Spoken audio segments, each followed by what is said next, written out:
Assalamualaikum warahmatullahi wabarakatuh. Hai semua, selamat datang kembali di Al-Banjari Education. Kali ini kita akan kembali melanjutkan pembelajaran filsafat pendidikan Islam dengan topik hakikat kurikulum dalam perspektif filsafat pendidikan Islam. Baik, tanpa banyak buang-buang waktu lagi, silahkan atur posisi wenak kalian dan simak penjelasannya. Kurikulum. Tentunya kata kurikulum tidak asing di telinga kalian. Sebuah kata yang sangat sakral dalam dunia pendidikan, di mana bisa dikatakan ini adalah arah tujuan pendidikan kita selama ini. Semua guru dimulai dari PAUD hingga guru sekolah menengah atas, baik negeri maupun swasta, semua mengajar dengan mengacu kepada kurikulum negara. Tujuannya tidak lain dan tidak bukan adalah agar kesamaan arah pendidikan terjadi di Indonesia dari Sabang sampai Merauke. Tapi apa sebenarnya hakikat kurikulum itu? Pernahkah kalian mempertanyakannya? Apa hakikat kurikulum itu? Kata kurikulum diadopsi dari bahasa asing, kemudian menjadi istilah populer di kalangan pendidik yang digunakan untuk menunjukkan pada sejumlah mata pelajaran yang harus ditempuh untuk mencapai satu gelar atau untuk memperoleh ijazah. Kurikulum secara tradisional dipandang sebagai sejumlah mata pelajaran yang disajikan dan dipelajari di sekolah.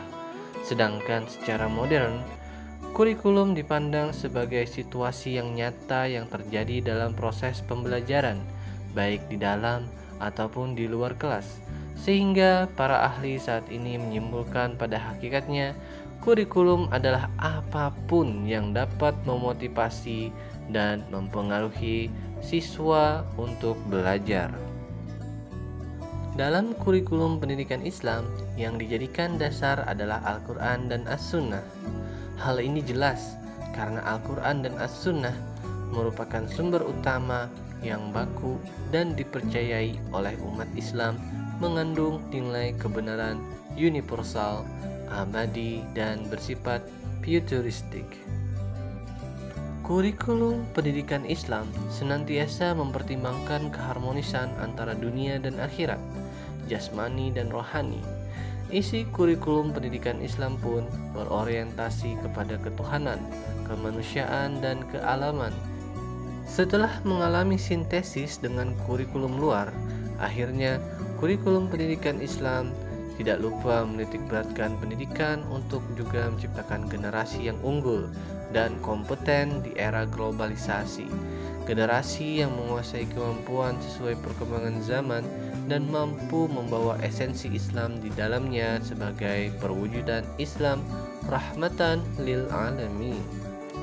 Adapun orientasi kurikulum pendidikan Islam meliputi orientasi pelestarian nilai-nilai, peserta didik, tenaga kerja, kebutuhan sosial, kebutuhan ilmu pengetahuan dan teknologi, dan penciptaan lapangan pekerjaan yang tidak melalaikan daripada kewajiban sebagai hamba Allah Subhanahu wa Ta'ala.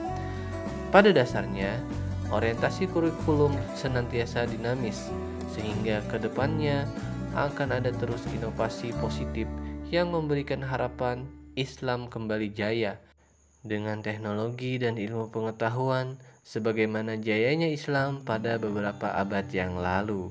Baik, jadi demikian uraian singkat terkait dengan hakikat kurikulum.